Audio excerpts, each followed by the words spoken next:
Bueno, bienvenidas y bienvenidos a todos a una nueva clase de anatomía por esquemas de los aparatos cardiovascular. Nos quedan describir algunos detalles anatómicos que corresponden al sistema venoso de tórax. Vimos una descripción bastante, digamos, importante de las arterias y ahora nos queda rescatar algunos conceptos importantes de venas que con fines prácticos y desde el punto de vista de las relaciones que tenemos de los órganos del aparato cardiovascular en el tórax, es importante que lo sepamos. Entonces vamos a empezar a hablar inicialmente de una de las venas que están en el mediastino posterior, que tiene relaciones, o en ella, mejor dicho, drenan la sangre venosa de vísceras importantes, de órganos importantes y fundamentalmente de la pared, que son los vasos ácigos. Entonces vamos a ver que los vasos ácigos o las venas ácigos se dividen en dos. Las venas ácigos, a la que llamamos mayor, que se encuentra a la derecha, y las venas hemiácigos, o también llamadas menor. La menor, en realidad, o mejor dicho, las menores son dos, una superior, una inferior, y ambas se encuentran a la izquierda. Lo que vamos a hacer es rescatar y ver algunas características de las mismas. Además, vamos a estudiar cómo se origina la vena cava superior con sus troncos de formación y la vena cava inferior. Vamos a ver un breve recorrido de los linfáticos junto con el conducto torácico y vamos a hablar en un pequeño apartado de los linfáticos de un órgano muy importante que es el pulmón, básicamente porque es la patología que asienta en él, ¿no? Bien, vamos a empezar entonces con los vasos ácidos. Vamos a borrar un poquito esta clasificación para dejar libre un poquito de la pantalla. Vamos a dejarla hasta ahí nomás. Vamos a empezar con los vasos ácidos. Vamos a comenzar con los vasos ácidos, pero mayores. Los vasos ácidos, tanto el mayor, fundamentalmente comienza en una región que es la región infradiafragmática, es decir, por debajo del diafragma, como dijimos, a la derecha, a nivel del 11º espacio intercostal. ¿Cómo se forma esta vena ácigos? Esta vena ácigos se forma por la reunión de dos raíces. Una raíz externa, que está constituida por una vena que se llama vena lumbar ascendente, que es esta.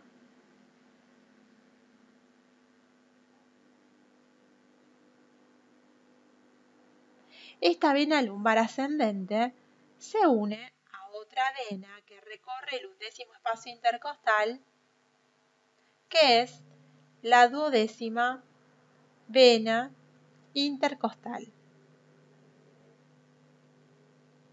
Esta 12ª vena intercostal, así como la vemos, se une a la vena ácigo mayor y forma lo que se llama la raíz externa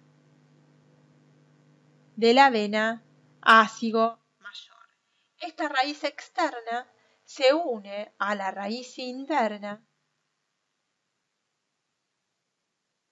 y esta raíz interna procede de una vena que yo se la dibujo así esquemáticamente, pero está por delante y con otra disposición, que es la vena cava inferior. O sea que esta raíz procede de la vena cava inferior. Así es como se forma esta gran vena, que es la vena ácigo mayor, que asciende en el mediastino posterior, como vamos a estudiar, hasta que llega a la 4ª vértebra dorsal. Cuando llega a la 4ª vértebra dorsal, realiza un callado, y en ese callado, ahí, termina en la cara posterior de la vena cava superior. Termina en la cara posterior de la vena cava superior. Vamos a imaginarnos que esto es anterior y esto es posterior, ¿no es cierto? Entonces, este es el recorrido que hace la vena ácigo mayor. Obviamente que atraviesa el diafragma, ¿sí?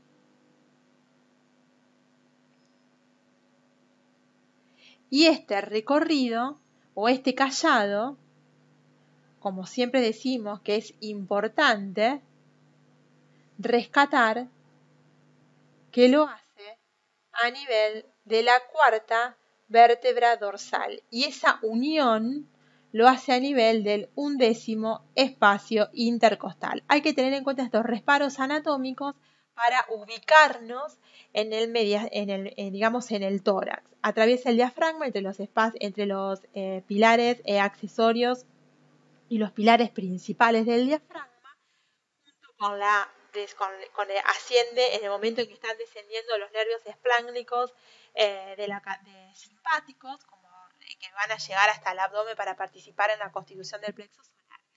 Esta es la formación de la vena ácigo mayor. Vamos a poner un poquito este diafragma ahí. La vena ácigo mayor va a recibir distintos ramos aferentes, van a llegar distintos ramos aferentes. Uno de ellos es el vaso vascular o la vena, que recibe el nombre de vena intercostal superior. Esta vena intercostal superior recibe o recoge la sangre de los 3 primeros espacios intercostales. Bien, y es una rama que acompaña al recorrido de la arteria intercostal superior, que es rama de la arteria subclavia. Pero además recibe del lado derecho entre 8 o 9 vasos intercostales venosos que siguen el recorrido de paquete vasculonervioso, obviamente que nosotros sabemos, de la pared costal. Entonces todas estas venas son vasos intercostales.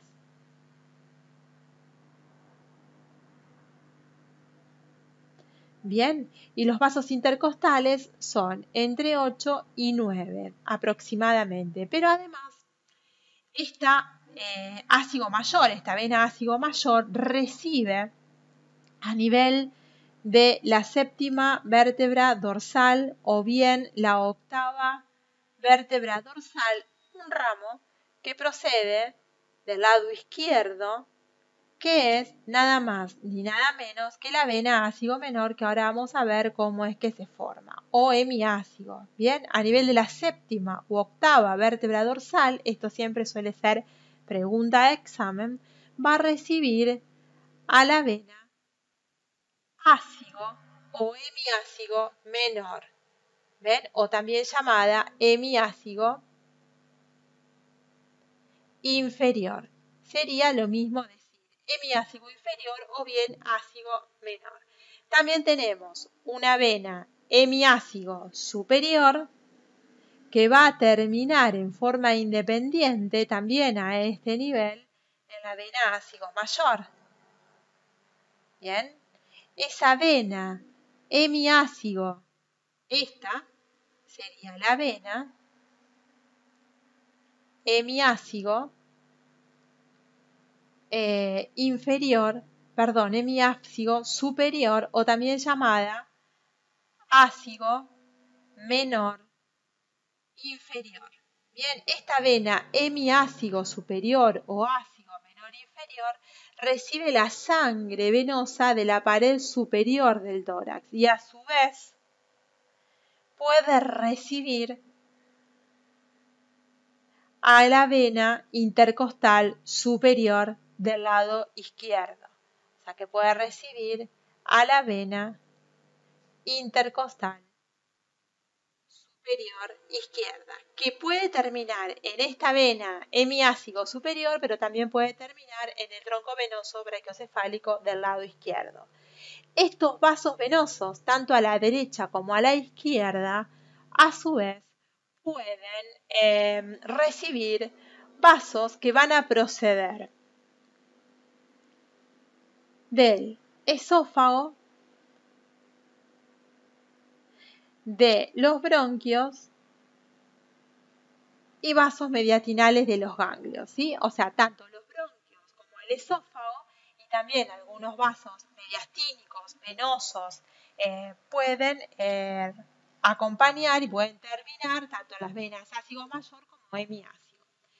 Bien, entonces, si nosotros hacemos como un esquema muy simple de estos vasos, yo tengo a la vena ácigo mayor, que atravesó a nivel del 11º espacio intercostal el diafragma, donde se origina a nivel del 12º espacio intercostal, y atraviesa el diafragma por los espacios que quedan entre los pilares accesorios y principales del mismo.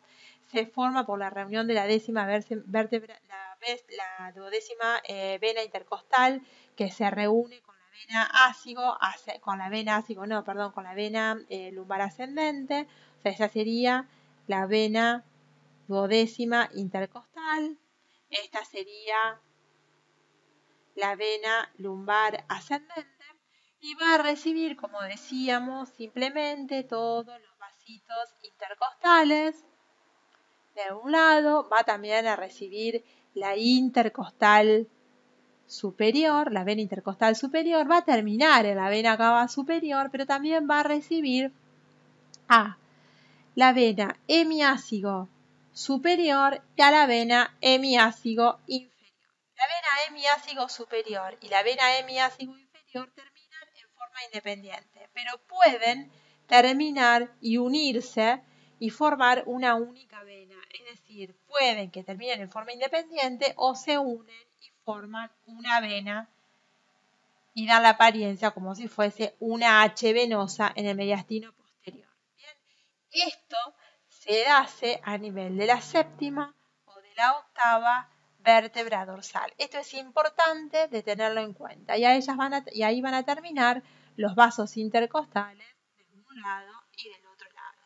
Y a eso también le tenemos que agregar, obviamente, los vasos intercostales superiores, o sea, la vena intercostal superior del lado izquierdo esta sería del lado derecho. Bien, y este callado de la aorta, el callado del ácido, lo hace a nivel de la cuarta vértebra dorsal. Todos estos datos son todos importantes y además tenemos que recordar que la hemiácigo inferior o ácido menor inferior izquierda tiene también un origen o se forma por una raíz externa que está constituida por la duodécima intercostal con la rama lumbar ascendente.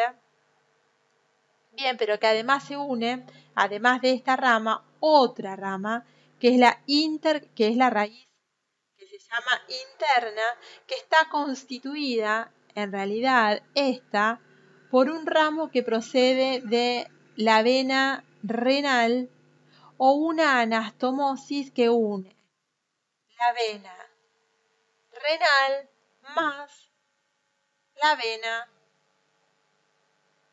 lumbar ascendente. Este vaso es un vaso que recibe el nombre de vena reno ácigo lumbar de Lehars. No importa el nombre propio, lo que me interesa que sepan es que estas venas se forman en el 12º primer espacio intercostal que tiene que atravesar el diafragma y que todas ellas están ubicadas en el mediastino posterior. Bien, y que reciben toda la sangre venosa parietal, también recibe la sangre de esófago, parte de la sangre venosa de esófago, parte de la sangre venosa de bronquios y algunos ramos que son mediastínicos, que vienen mediastínicos y también de las serosas, o sea, la serosa parietal pericárdica y la serosa parietal pleural también terminan en este sistema venoso que es importante. Hay que tener en cuenta también que esta vena, como importante, la vena intercostal superior, puede drenar también en el tronco venoso brachiocefálico.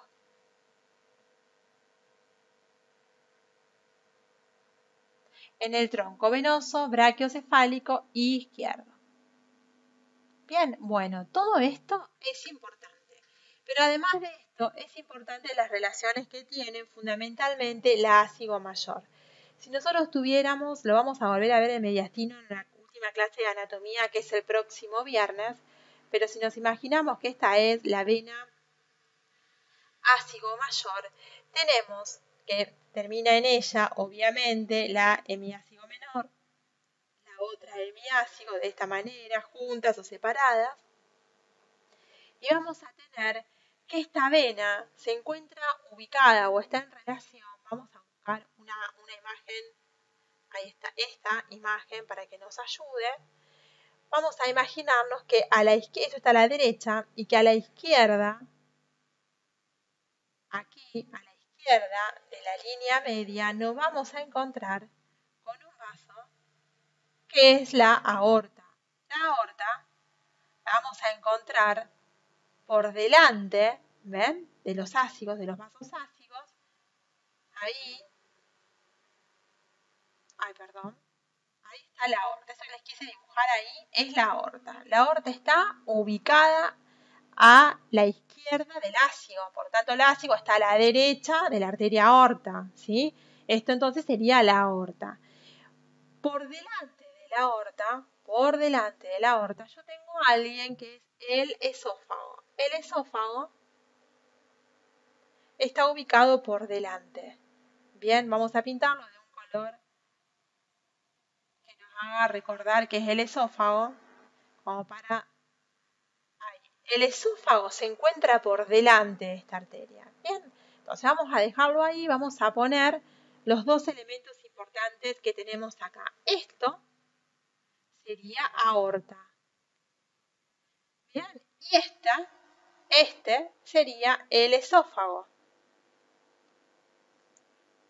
Interpuesto entre la vena ácido mayor y la aorta se encuentra el recorrido inicialmente de un conducto que nace por unas cisternas que son las de Beckett, que es el conducto torácico, que se coloca en relación a la aorta por detrás del esófago, recorre todo el mediastino posterior pasando por detrás del esófago, por detrás de la aorta, para terminar luego en el confluente yúgulo-subclavio. Esto que está dibujado aquí es el conducto torácico. Esto es importante de tener en cuenta porque la vena ácido mayor está separada de la aorta por el conducto torácico y por delante de los órganos, tanto de estos vasos, tanto de la aorta como de la vena ácido, tenemos el descenso de la arteria aorta. Nosotros sabemos que la aorta, inicialmente, cuando atraviesa el diafragma, si esto es anterior, disculpen, si esto es anterior y esto es posterior, la aorta atraviesa el diafragma y por detrás de la aorta, ascendiendo con ella en el mismo orificio, tengo al conducto torácico. Entonces esta sería la aorta y esto que tengo aquí sería el conducto torácico, pasando por el mismo, orificio, a nivel de la 12ª vértebra dorsal. Esto estaría un poco más acá, para que más o menos lo interpreten, esto estaría así. Ahí. Juntos, la aorta y el esófago atraviesa el diafragma antes, a nivel de la 10ª vértebra dorsal, pero está bueno recordar las relaciones más importantes que tienen las ácigos. Las ácigos, fíjense, las del lado izquierdo están cubiertas prácticamente por la aorta. Obviamente que todos los vasos intercostales de la aorta van a estar en relación de esta manera. Los del lado derecho, fíjense que tienen que hacer todo un recorrido superior. Y es importante recordar que esos vasos intercostales que están naciendo de la aorta siempre se encuentran ubicados por detrás del sistema de las ácidos. Eso es importante para tener en cuenta. El elemento posterior por excelencia del mediastino posterior son los vasos intercostales que tienen su origen de la arteria aorta. Bien, estos son los vasos ácidos importantes para tenerlo en cuenta. Están en el mediastino posterior, cercanos a la pared, recorriendo la pared y tienen un origen infradiafragmático y terminan en las venas ácidos mayores, los del lado izquierdo, y la vena ácido mayor en la vena cava superior, en la cara posterior, a nivel de la cuarta vértebra dorsal. Esto es importante que lo veamos. Esta sería nuestra vena cava superior, donde está terminando este vaso. Es importante que lo tengamos en cuenta porque lo vamos a ver en las placas de método de diagnóstico por imágenes, fundamentalmente las TAC. Bien, así que eso es importante, muy pero muy importante. Ahora vamos a ver que tenemos el recorrido de una vena muy importante, que es la vena subclavia, que ustedes ya saben que trae toda la sangre venosa del miembro superior, que se une a la vena a la vena yugular interna, que está acompañada por la cadena ganglionar más importante de cabeza y cuello, y que entre ambas forman un tronco venoso, tanto del lado derecho como del lado izquierdo, que es el tronco venoso brachiocefálico, derecho o izquierdo, también llamado tronco innominado. Entonces aquí tendríamos de alguna manera la unión de la vena yugular interna con la vena subclavia. Esto que vemos acá sería lo que se conoce con el nombre de tronco. Perdón, chicos, les quise decir otra cosa. Se conoce con el nombre de confluente yúgulo subclavio. ¿Dónde se forma este confluente yúgulo subclavio que da origen a este tronco venoso que es el tronco innominado o antes llamado, y así lo conocemos la mayoría, como tronco venoso brachiocefálico?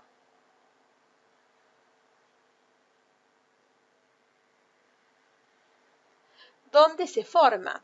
Se forma por delante de la primera articulación costal con el esternón y la clavícula. Es importante que tengamos en cuenta eso. Entonces, este es el confluente yúgulo subclavio. Este confluente yúgulo subclavio se encuentra a nivel tanto de la derecha como del lado de la izquierda. Y por delante de esto vamos a tener el esternón con, obviamente, la articulación del primer espacio del primer cartílago costal con la clavícula. Si lo recordamos así como muy simple, lo tendríamos de esta manera. Tenemos la horquilla del esternón, la carilla articular para la clavícula, la carilla articular para el primer cartílago costal, el manubrio del esternón que se une al cuerpo del esternón, donde está la segunda carilla para el segundo espacio intercostal, el segundo cartílago costal, disculpen, el cansancio de todos estos días de trabajo a veces afecta el discurso. Bien, ahí estamos. Este sería nuestro esternón. Entonces ahí tenemos el segundo espacio, el segundo cartílago costal. Ahí tenemos el primer cartílago costal y ahí tenemos el primer cartílago costal. Y por encima de esto tengo a la señora clavícula, ahí la cortamos ahí a la clavícula y ahí a la otra clavícula. Ahí, una clavícula y la otra clavícula. ¿Se entiende? Entonces este sería, vamos a cortar el esternón ahí. Vamos a pintar esto como importante, lo vamos a pintar. A mí me interesa que ustedes entiendan esto como importante, ¿bien? Es muy importante que ustedes pueden o logren entender esto. Entonces ahí tengo la unión de la clavícula con la horquilla del esternón. Este sería el primer cartílago costal. Esta sería nuestra clavícula, primer cartílago costal, segundo cartílago costal. Esta es la horquilla del esternón. Me interesa que se acuerden de esto. ¿Por qué? Porque todos estos vasos pueden ser abordados desde la superficie y además porque las arterias se utilizan para hacer vías centrales a este nivel, entonces los reparos anatómicos es importante que los recuerden. Ese confluente yúgulo subclavio se encuentra acá. Entonces, por detrás de esto, yo tengo a la vena yugular interna,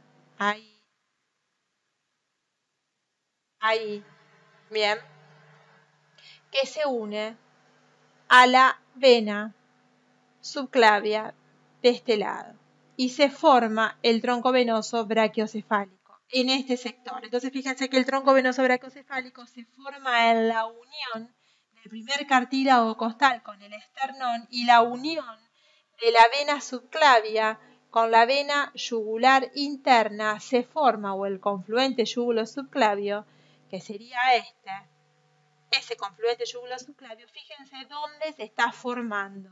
Por detrás de la extremidad interna de la clavícula. Entonces, de un lado y del otro, yo tengo esta disposición.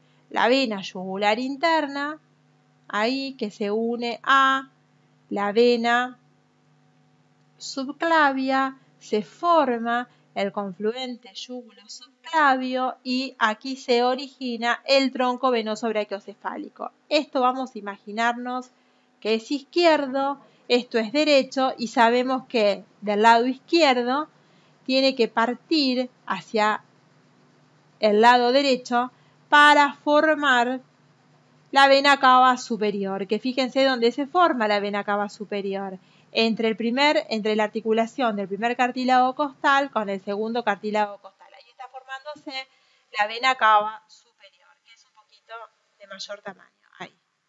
Bien, ahí tenemos la formación de la vena cava superior. Vamos a cortar esto ahí.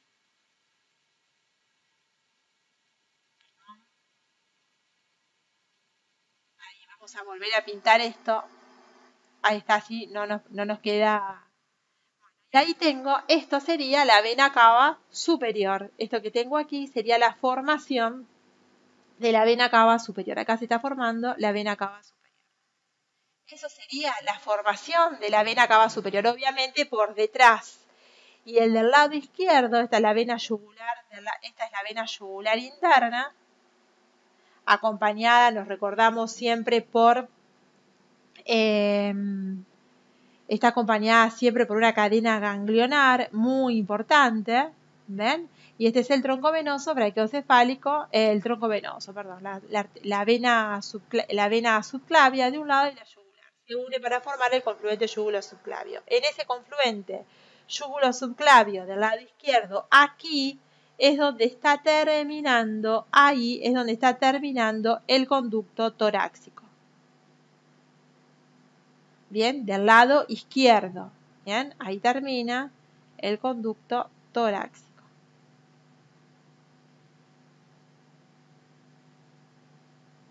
Bien, ahí está terminando el conducto torácico. A la izquierda y a la derecha tengo la terminación de distintos colectores, pero hay uno que tiene mayor tamaño, que es infrecuente verla. Algunos anatomistas la describen, otros dicen que no existe, pero bueno, en fines prácticos la literatura clásica la describe, así que la ponemos como se llama la gran vena linfática. A la derecha, la gran vena linfática, a la izquierda, el conducto torácico. Está terminando en ese confluente yúgulo-subclavio.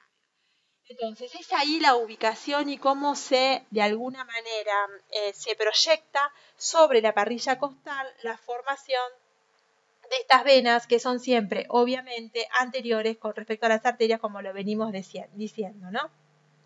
Bien, si nosotros queremos hablar del tronco venoso brachiocefálico derecho, lo que tenemos que recordar, si nosotros vemos a simple vista, no a simple vista, si lo vemos groseramente, sin tener todas las relaciones y sin interponer todo lo que estamos viendo hasta ahora, esta sería la vena yugular interna.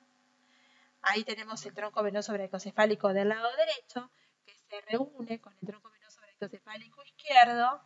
Esta sería la vena yugular, esta sería la vena subclavia. Ahí se reúnen y forman el tronco venoso brachiocefálico. Y acá tenemos a la vena cava superior. Todo esto sería un poco la formación de la vena cava superior, ¿sí? Esta sería la formación de vena cava superior.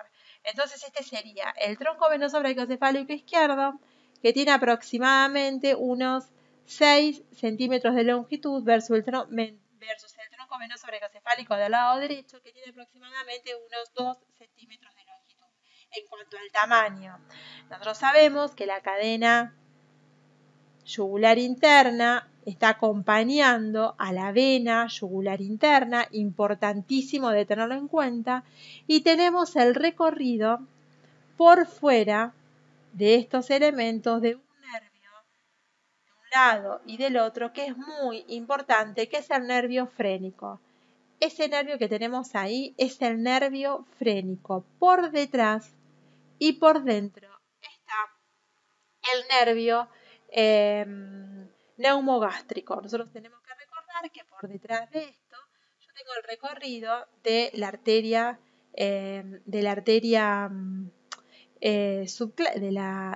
subclavia que se va a reunir, y acá tengo la arteria, carótida primitiva, de un lado y del otro. De este lado también tengo lo mismo, ¿no? La carótida primitiva del lado izquierdo, la carótida primitiva del lado derecho, y también tengo, pasando por detrás de esto, a la arteria subclavia, ¿sí? De un lado y de otro. Acá esta se prolonga un poco más. Esto sería el tronco arterial. Entonces, este sería el tronco brachicefálico. Qué tonta. Este sería el tronco venoso brachicefálico. ¿Ven? Que se nace, obviamente, ustedes saben, del callado de la aorta. ¿Ven?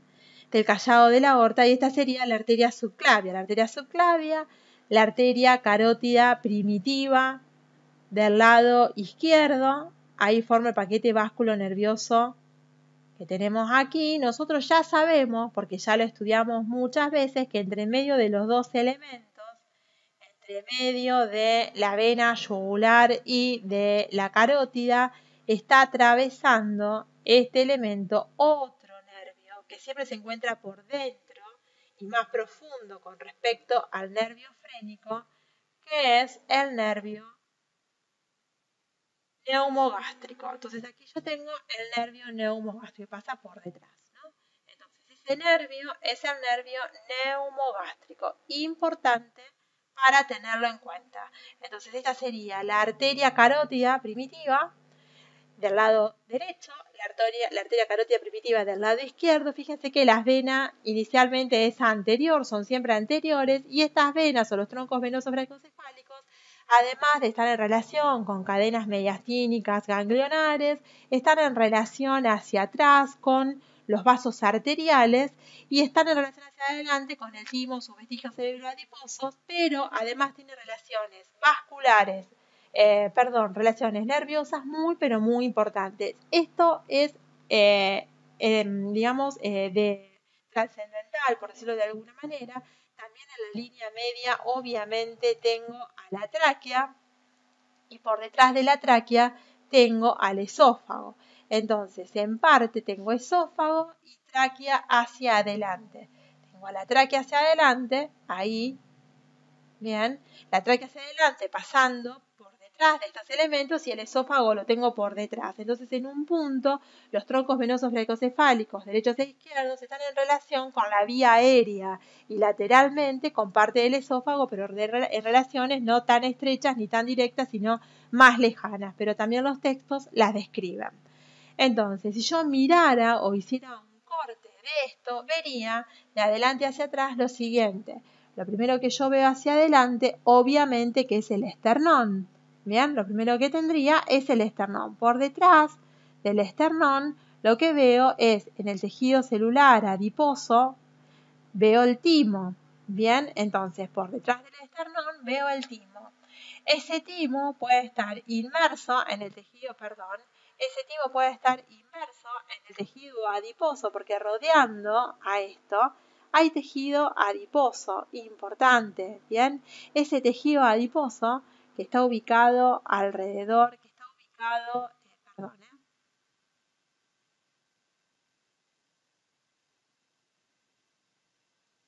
ese tejido adiposo que es periférico puede contener al timo, rodea al timo, lo puede contener, está ubicado, qué feo que me sale, a ver, vamos a achicar el pincelito, ahí, está ubicado acompañando al timo, inmerso, ¿sí? Ahí está. El timo está envuelto en ese tejido celular adiposo, y cuando el timo no está, por decirlo de alguna manera, es solo tejido adiposo con algo de tejido, algo de vestigio. Entonces, del lado derecho, si yo lo estoy mirando a esto desde arriba, y esto es izquierdo y esto es derecho, yo voy a tener al tronco venoso brachiocefálico del lado derecho, y voy a tener al tronco venoso brachiocefálico izquierdo pasando de esta manera.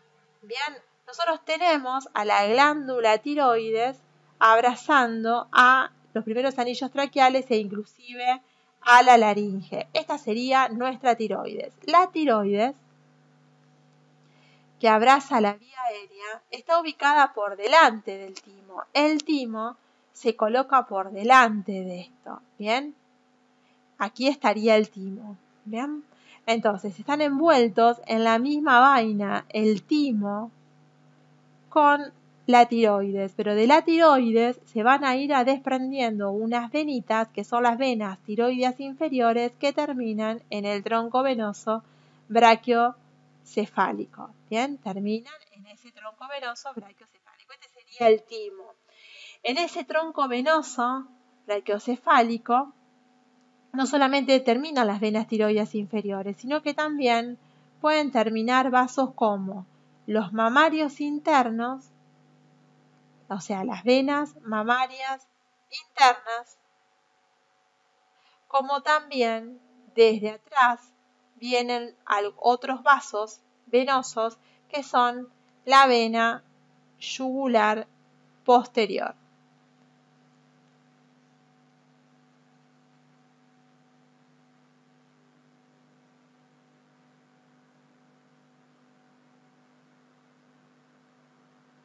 La vena yugular posterior. Entonces tengo la vena yugular posterior que puede terminar en el tronco venoso brachiocefálico, los vasos mamarios internos y, como dijimos antes también, puede terminar en este tronco. Además, la vena intercostal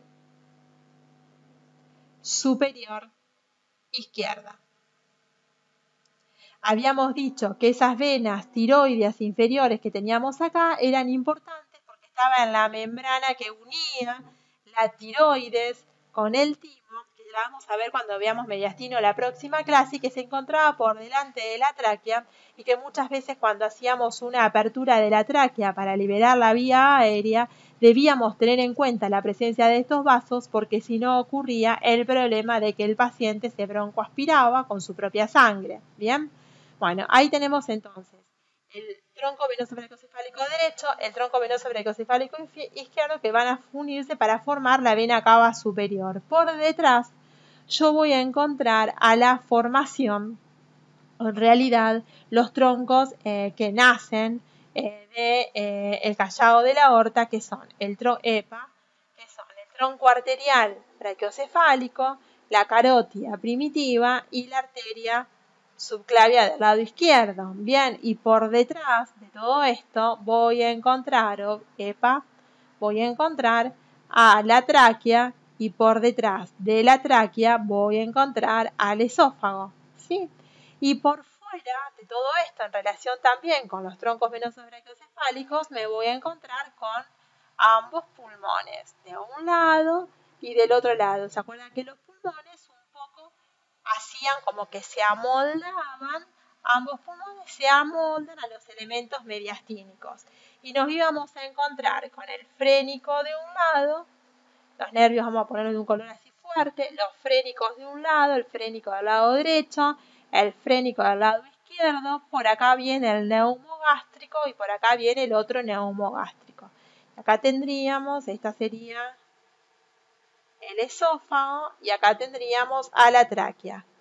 Bien, obviamente que todos estos elementos por detrás, obviamente que tenemos también a la derecha y a la izquierda la cadena simpática torácica de un lado y del otro, tejido celular adiposo, todo esto es pleura mediastínica. A veces también tenemos que recordar que las pleuras pueden formar esos fondos de saco pleurales anteriores de un lado y del otro. Ahí, bien, bueno, todos esos elementos que ya muchas veces hemos descrito, pero lo que les tiene que quedar así como muy claro es la disposición de los troncos venosos, la disposición de los troncos arteriales y los nervios.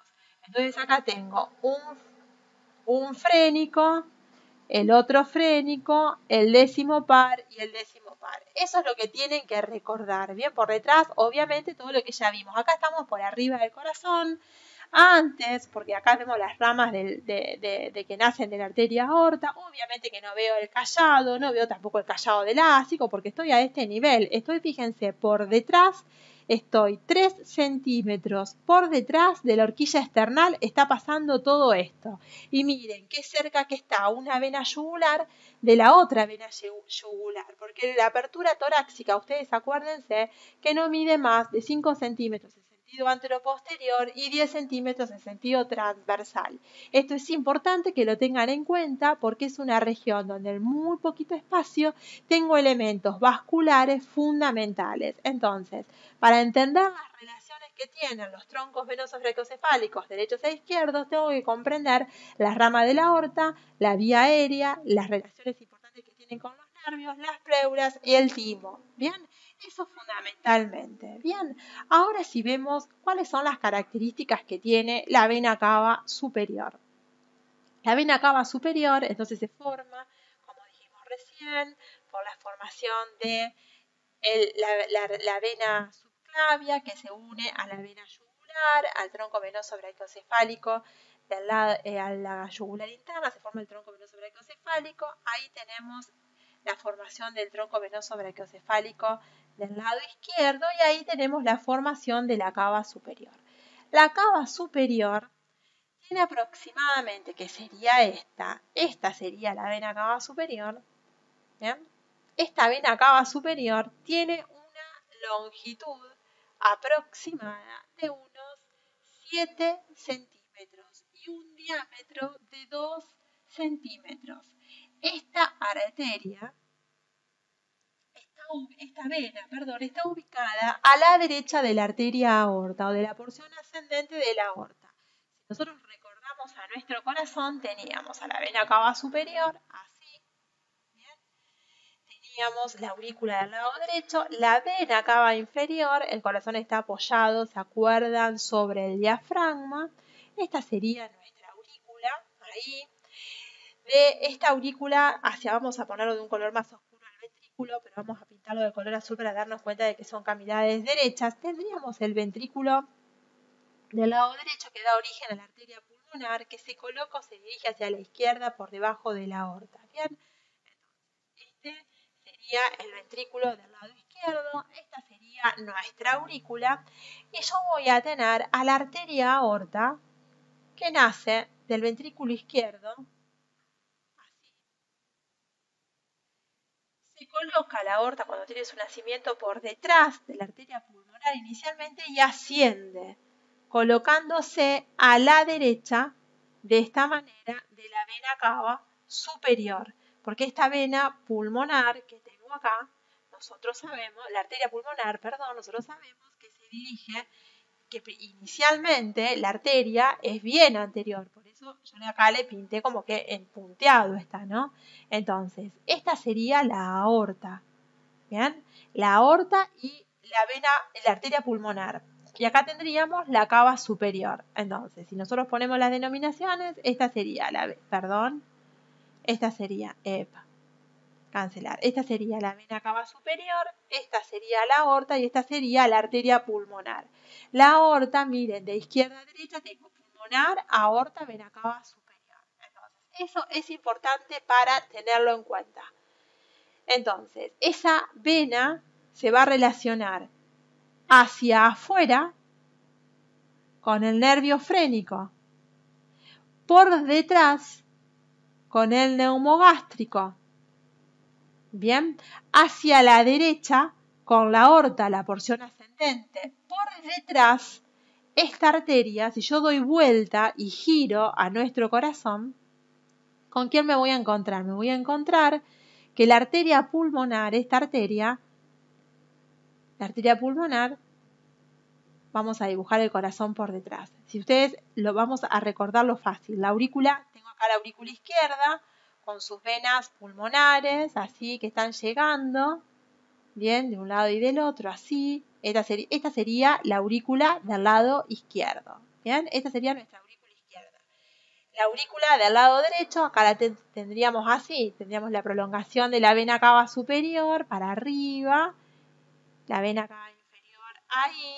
En realidad la vena cava inferior tiene, vamos a dibujarla bien porque no está correcto, la vena cava inferior tiene más o menos un diámetro de 3 centímetros y la cava superior tiene un diámetro de 2, por eso la dibujé al revés. La vena cava inferior siempre tiene mayor diámetro que la cava superior, tengo el ventrículo del lado derecho y el ventrículo del lado izquierdo. Bien, esto sería un poco nuestro corazón mirándolo desde atrás, ¿sí?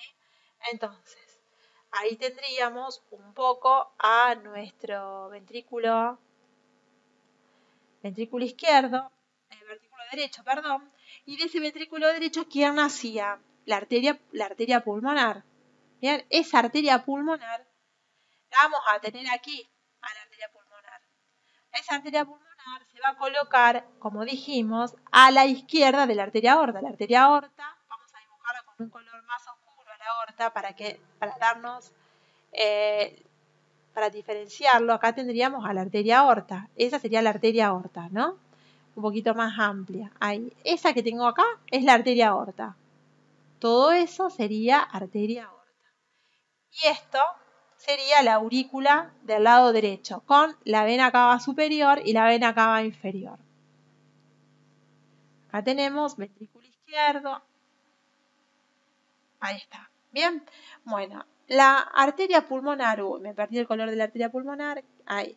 La arteria pulmonar, una vez que se coloca hacia la izquierda de la arteria aorta, se divide en dos ramas. La arteria pulmonar del lado derecho, que se va al pulmón del lado derecho, y la arteria pulmonar del lado izquierdo, que se va al pulmón del lado izquierdo. En todo ese tránsito, la arteria pulmonar se coloca por detrás de la cava superior. Entonces, por detrás tengo el recorrido de la arteria pulmonar que va al pulmón del lado derecho. O sea que yo de este lado voy a tener, obviamente, que el pulmón, con obviamente todo el hilio pulmonar. Y entre pulmón y pericardio, obviamente el nervio frénico. Y por detrás el nervio neumogástrico, fundamentalmente por detrás del pedículo pulmonar del lado derecho. Voy a tener por delante de la vena cava superior una cadena ganglionar mediastínica anterior prevascular, que también está por delante de la aorta, pero pueden ser prevenosas y prearteriales. Y por encima voy a tener, y por detrás voy a tener a la bifurcación de la vía aérea. Entonces, si yo mirase o hiciera un corte de toda esta situación, yo voy a ver la cava superior de 2 centímetros únicamente de diámetro hacia la izquierda. Voy a encontrarme, hacia la derecha, perdón, hacia la izquierda de la misma, me voy a encontrar con la porción ascendente de la aorta. Bien. Y por detrás, y hacia así, un poquito por detrás, me voy a encontrar con la arteria pulmonar.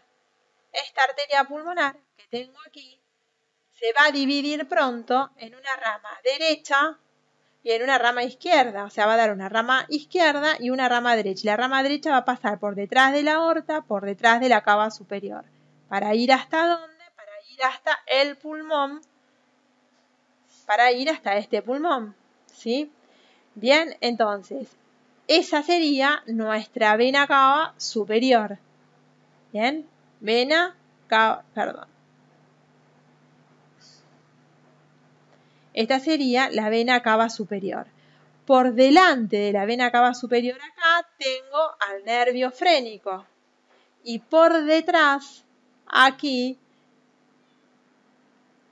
por detrás, voy a tener, porque pasa por detrás del pedículo pulmonar, voy a tener al nervio neumogástrico. Por delante voy a tener ganglios linfáticos prevasculares. De la aorta voy a tener ganglios linfáticos prearteriales.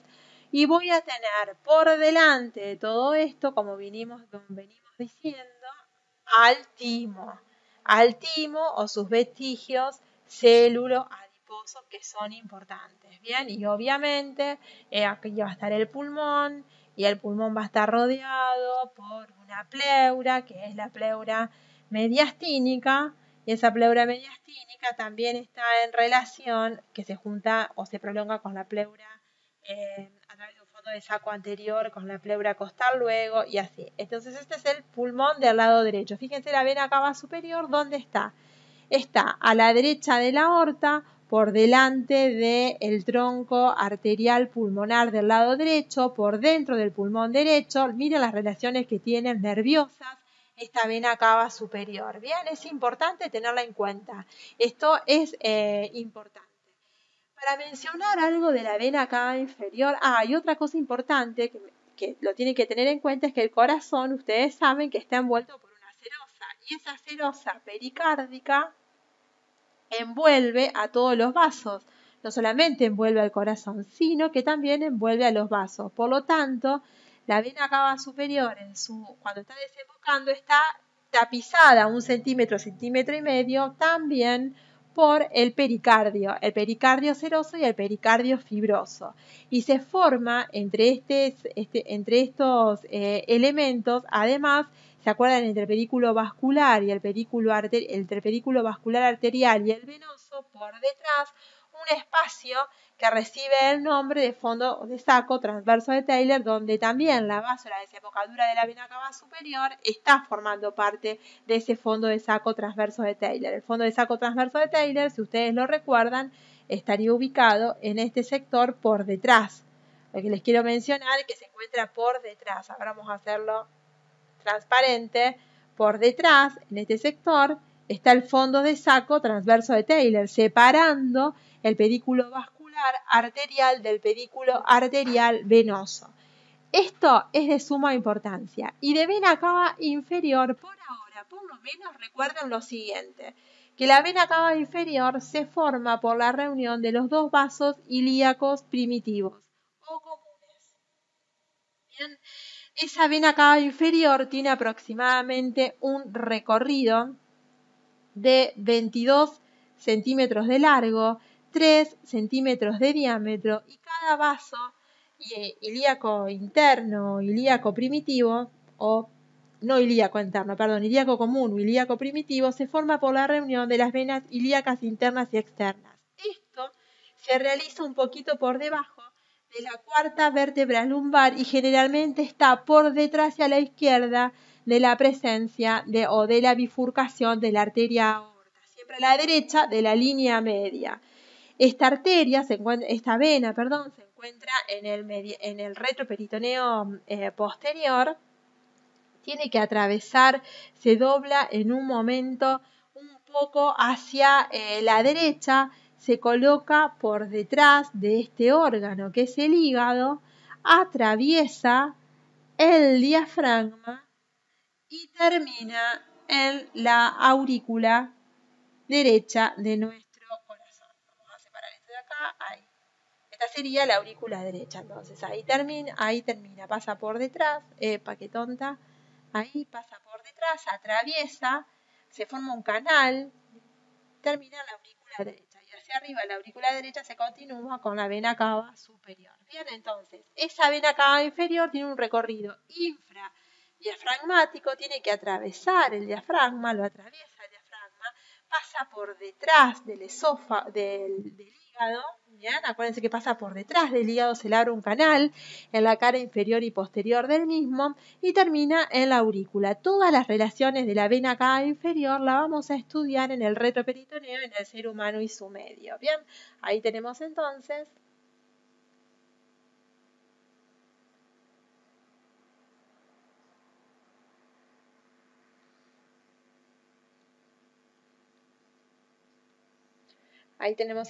la formación de la aurícula del lado derecho. Ahí vemos cómo se continúa hacia abajo la aurícula derecha. ¿Ven? Hacia abajo se continúa con la cava inferior, hacia arriba con la cava superior y por delante, obviamente, yo se los pinto de rojo, pero sabemos que tiene sangre venosa, el pulmón, el ventrículo derecho con el origen de la arteria pulmonar y demás. Entonces aquí tendríamos al corazón. Esa es la vena cava inferior. Importante para tener en cuenta. Es muy importante que tengamos en cuenta los linfáticos. Y dentro de los linfáticos, las redes. Ustedes cuando estudian los linfáticos van a ver que vamos a dividir siempre los linfáticos en parietales y viscerales. Los viscerales son los que vamos a mencionar en el mediastino y los parietales son los diafragmáticos,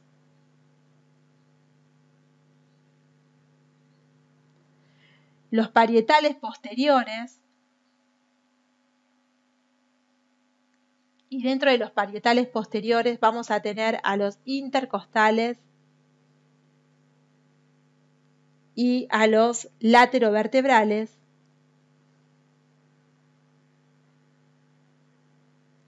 Y también tenemos dentro del grupo de los parietales a los mamarios internos.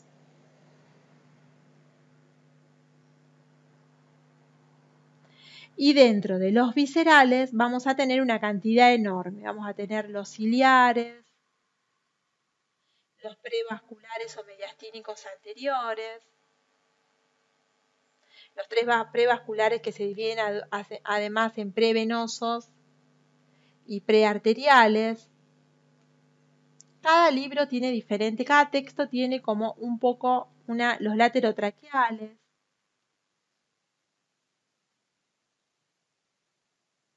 los intertraqueobronquiales,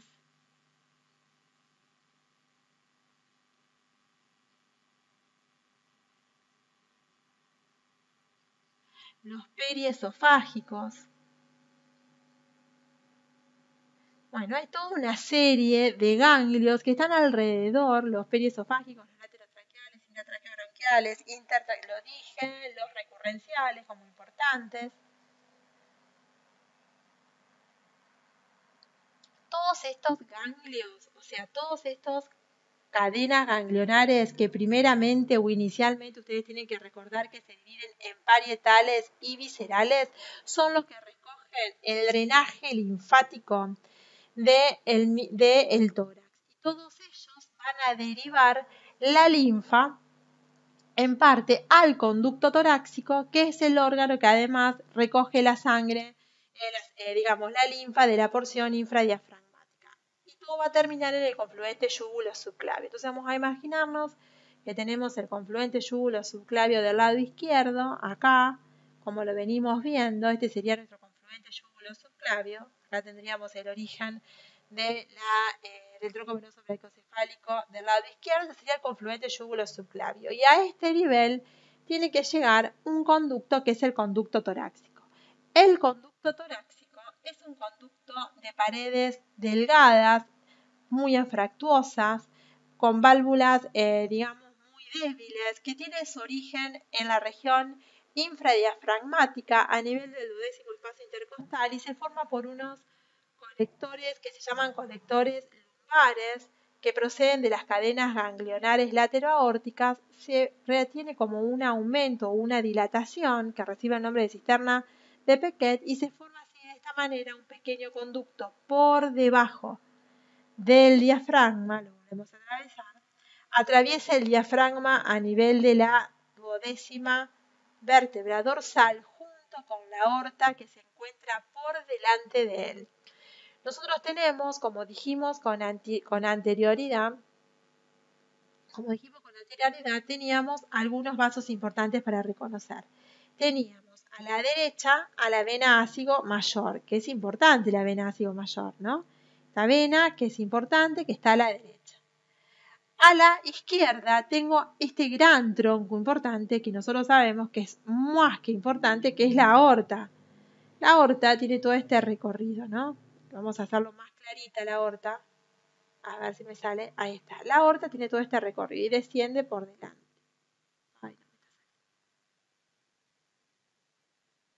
Ahí está la aorta. La aorta. Perdón. Vamos, antes de hacer esto, me interesa que hagamos, que veamos nuevamente esto. El esófago. El esófago está por delante. Ese sería el esófago. Fíjense ustedes estas relaciones que son importantes. Esófago, aorta y vena ácigo mayor, desde la derecha hacia la izquierda. Y el conducto torácico así formado comienza a ascender entre la aorta y la ácigo y el esófago por delante, pasa por detrás del callado de la aorta. Nosotros tenemos el callado de la aorta. ¿Se acuerdan de ese callado? Ahí lo tenemos. Vamos a dibujar el callado de la aorta así.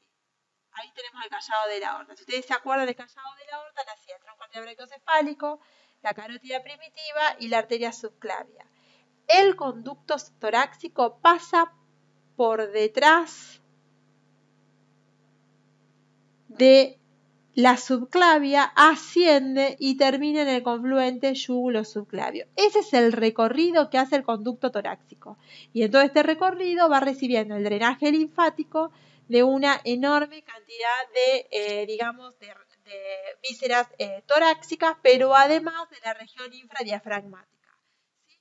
La región supradiafragmática de cabeza y cuello y de miembros puede terminar directamente el drenaje linfático en el confluente yúgulo-subclavio por la grámena a la derecha o el conducto torácico a la izquierda, pero el gran recaudador de la linfa de la región infradiafragmática es este, que es el conducto torácico. Ese conducto torácico, entonces fíjense que está ubicado posterior a la aorta, entre la aorta y el esófago, pero inicialmente, como el esófago se dirige hacia adelante y atraviesa el diafragma a nivel de la décima vértebra dorsal, hay un momento en que el conducto torácico se interpone solo entre, o queda interpuesto entre la ácigo y la aorta, nada más tiene a esos elementos.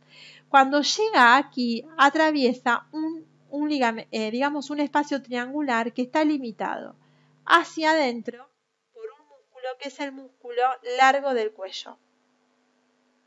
El músculo largo del cuello está en la parte interna.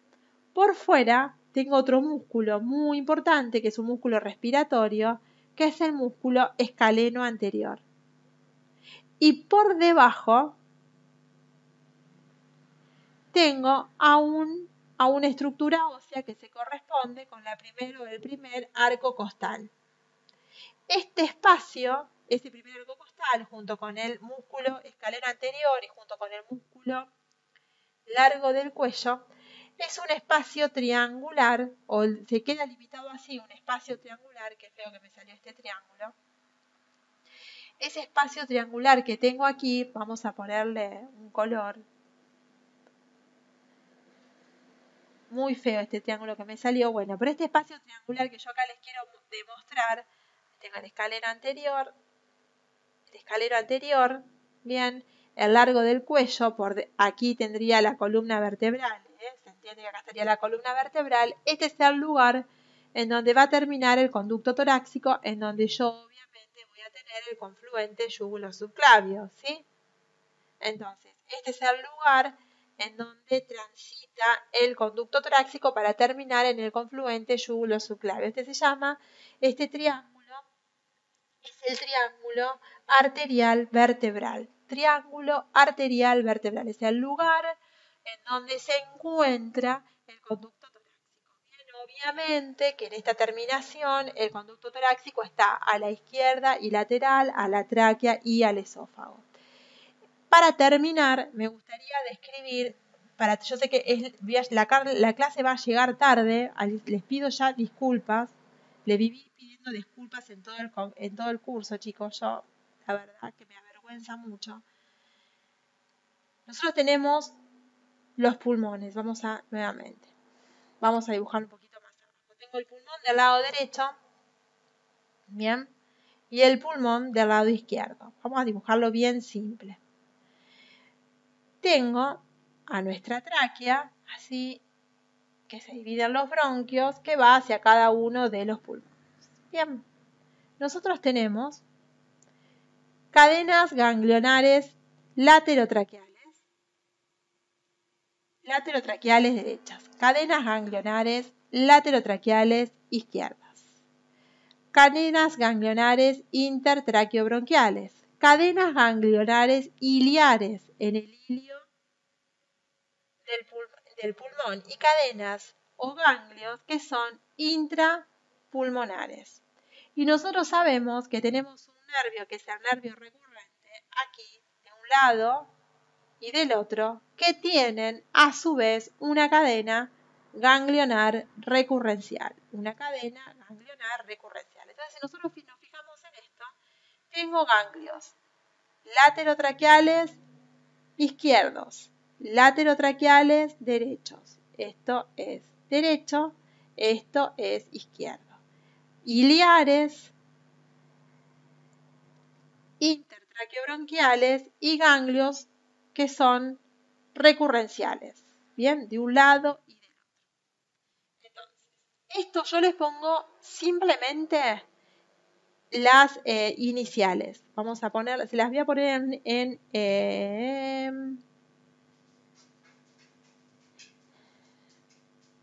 ahí. Estos ganglios son los ganglios iliares. Estos son ganglios intrapulmonares. Estos son ganglios recurrenciales. Estos son laterotraqueales izquierdos. Estos son laterotraqueales derechos. Estos son intertraqueobronquiales.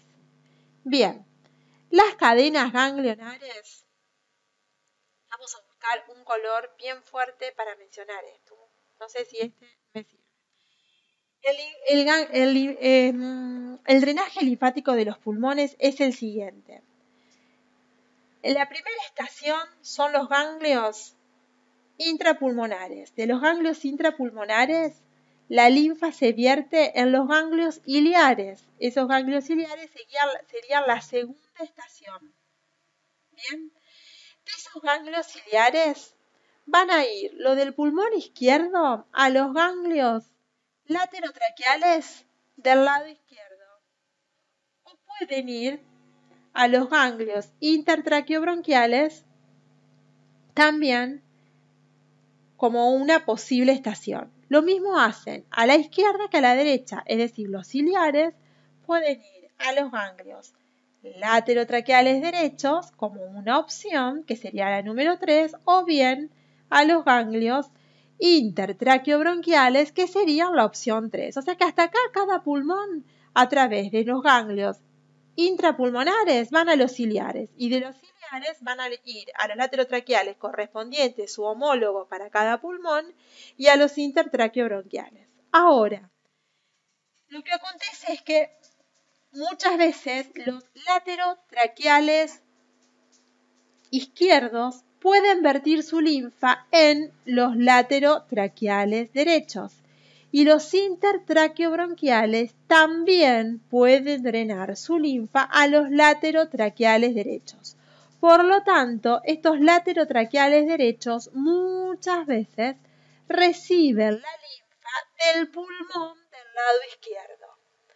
Pero además de eso, cada laterotraqueal, ya sea izquierdo o derecho, termina drenando su linfa como una opción, que es la cuarta, por decirlo de alguna manera, a los recurrenciales. Y los recurrenciales van a ir al confluente yúgulo-subclavio, ya sea por el conducto torácico, ya sea independientemente o por la gran vena linfática. Lo importante es que estos recurrenciales son los que van finalmente a drenar la linfa al confluente yúgulo-subclavio. Como importante. Bien, ese es el final completamente de los linfáticos de pulmón.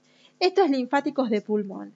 Me parece que esta clase es de suma importancia para reconocer los grandes vasos venosos que tiene nuestro mediastino. Lo vamos a recordar y a recorrer con imágenes en la próxima clase, donde veamos mediastino, que es un poco la última de las clases de anatomía. Luego van a continuar con las clases de método de diagnóstico por imágenes para corazón. Bueno, me despido de ustedes con un saludo, esperando que tengan y estén transitando una muy, pero muy linda semana.